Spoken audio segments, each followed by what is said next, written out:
साबिक कीवी कप्तान Kane Williamson ने बाबर आजम को अपना पसंदीदा पाकिस्तानी क्रिकेटर करार देते हुए इनकी बैटिंग सलाहियतों की तारीफ की। एक इंटरव्यू में गुफ्तगू करते हुए इनका कहना था कि मैं पाकिस्तान में सिर्फ चंद दिनों से मौजूद हूँ, मगर बरसों से पाकिस्तानी टीम के खिलाफ खेलने का तजुर्बा हासिल हुआ है और मैं हमेशा बाबर आजम को बैटिंग करते देखकर लुत्फानंदोज होता रहा हूँ। बाबर एक शानदार बैटर है और उनका खेल देखने के काबिल होता है, इसीलिए वो हमेशा से मेरे पसंदीदा खिलाड़ियों में शामिल हैं। केन विलियमसन ने कहा कि पाकिस्तान क्रिकेट में हमेशा से फास्ट बॉलर्स की बहुतायत रही है और अब भी कई खतरनाक बॉलर्स मौजूद हैं। शहीन शाह अफरीदी खास तौर पर नई गेंद के साथ शानदार कारकर्दगी दिखाते हैं। न्यूजीलैंड के आईसीसी इवेंट्स में फाइनल में शिकस्तों के सवाल पर केन विलियमसन ने कहा कि मैं नताइज के बारे में यकीन से कुछ नहीं कह सकता, ताहम कई मैचेस में हम बेहतरीन पोजीशन में थे और कामयाबियां भी हासिल की। फाइनल तक पहुंचकर ना जीत पाने का तजुर्बा जरूर हुआ, लेकिन ये भी खेल का हिस्सा है। पाकिस्तान में मुनक्किदा चैंपियंस ट्रॉफी 2025 के हवाले से केन विलियमसन ने कहा कि वो एक अच्छा टूर्नामेंट था, हम इसे जीतना चाहते थे लेकिन ऐसा ना हो सका।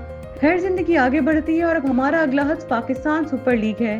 केन विलियमसन ने इंडियन प्रीमियर लीग के दौरान कमेंट्री के तजुर्बे को खुशगवार करार देते हुए कहा कि क्रिकेट खेलते हुए कुछ नया करने की कोशिश खुशगवार रही। खेल के साथ जुड़े रहने का तजुर्बा दिलचस्प था और चंद हफ्ते कमेंट्री करते हुए गुजारना एक नया और एक अच्छा तजुर्बा था। इनका कहना था कि इस वक्त मेरी पहली तरजीह खेलना है, लेकिन मैदान से बाहर भी खेल के करीब रहने का तजुर्बा कीमती है। मोहम्मद रिजवान और बाबर आजम के स्ट्राइक रेट पर होने वाली तनकीद के सवाल पर केन विलियमसन ने कहा कि PSL 10 के कुछ मैचेस में 230 के करीब स्कोर बने और कुछ मैचेस में 130 या 140 के करीब मजमुआ रहा, इसलिए हालात के मुताबिक खुद को ढालना जरूरी होता है। केन विलियमसन ने कराची किंग्स की नुमाइंदगी करते हुए फाइनल तक रसाई को अपना हदफ करार दिया और कहा कि लिविक क्रॉनकी समेत कई दोस्तों से PSL के बारे में बहुत कुछ सुन रखा है। पहले से तयशुदा मसरूफियात और फिटनेस मसाइल की वजह से पाकिस्तान आने में ताखीर हुई, मगर अब हम PSL में बेहतरीन कारकर्दगी का मुजाहरा करते हुए फाइनल तक पहुंचने की कोशिश करेंगे।